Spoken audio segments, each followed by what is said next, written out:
Қайырлы күн достар, сіздермен Айнамгүл, менің каналыма қош келдіңіздер. Бүгін біз печенье пісіретін боламыз. Аты мраморный печенье деп аталады. Өте жұмсақ, дәмі ондай қатты, тәтті емес, орташа болып келеді. Менімен бірге жасаңыздар. Сары майға қантты саламыз және жұмыртқаның ақуызына шым-шым тұз салып араластырамыз да қойып қоямыз. Оған дейін майымызды ерітіп араластырып аламыз қантпен.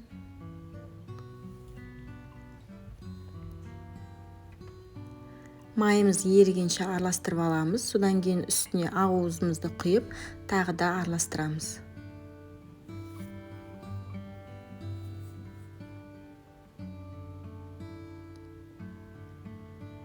Ұнымызды саламыз. Қамыр жасаймыз. Достар, өлшемдерді видеоның астына жазып кетемін. Менің каналыма тіркелуді ұмытпаңыздар.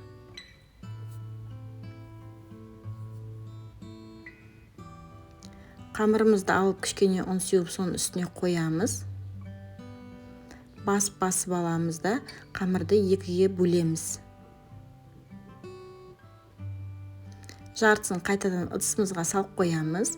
Бір бөлігін сол жерден басып, иегін қандырып, қолмен жайып аламыз.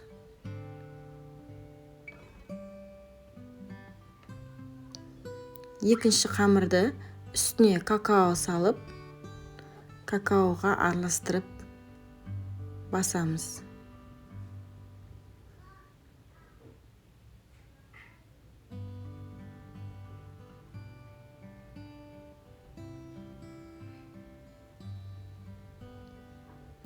Болғаннан кейін домалатып қолмен илейміз және де ортасынан бөлеміз. Екінші қамырымызды да ортасынан бөліп аламыз. Бірінші қамырға орағанда барлығын бірге орамаймыз, тек жартысын ғана ораймыз. Жанынан қара қамырымыз шығып тұру керек. Екіншісінде түгел ораймыз. Бұл енді өзіңіздің фантазияңызға қарай. Мен өзімнің фантазиямен жасап жатырмын. Және де формасын мен төрт бұрышты қылып жасаймын. Оны да өздеріңіз білесіздер, дөңгелетіп жасасаңыздар да болады. Қамыр өте жұмсақ және де қолға жабыспайды, жұмыс жасауға өте ыңғайлы. Содан кейін салафанға салып ораймыз. Тоңазытқышта 2-3 сағатта немесе мұздатқышта 1 сағатта қатырып аламыз. Болғаннан кейін бір бөлігін бірінші салафаннан алып кесіп аламыз. Формасын келтіріп алып жатырмын. Қайтадан жанынан басып 4 бұрыштетіп келтіремін.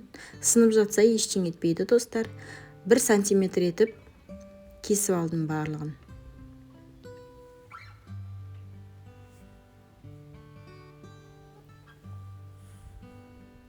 Міне осындай әп-әдемі болып шығады.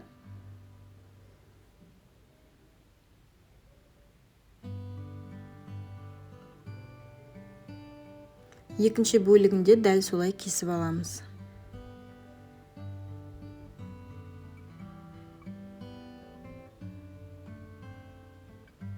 Бір сантиметр етіп кесеміз. Қатты қалың қылмаймыз.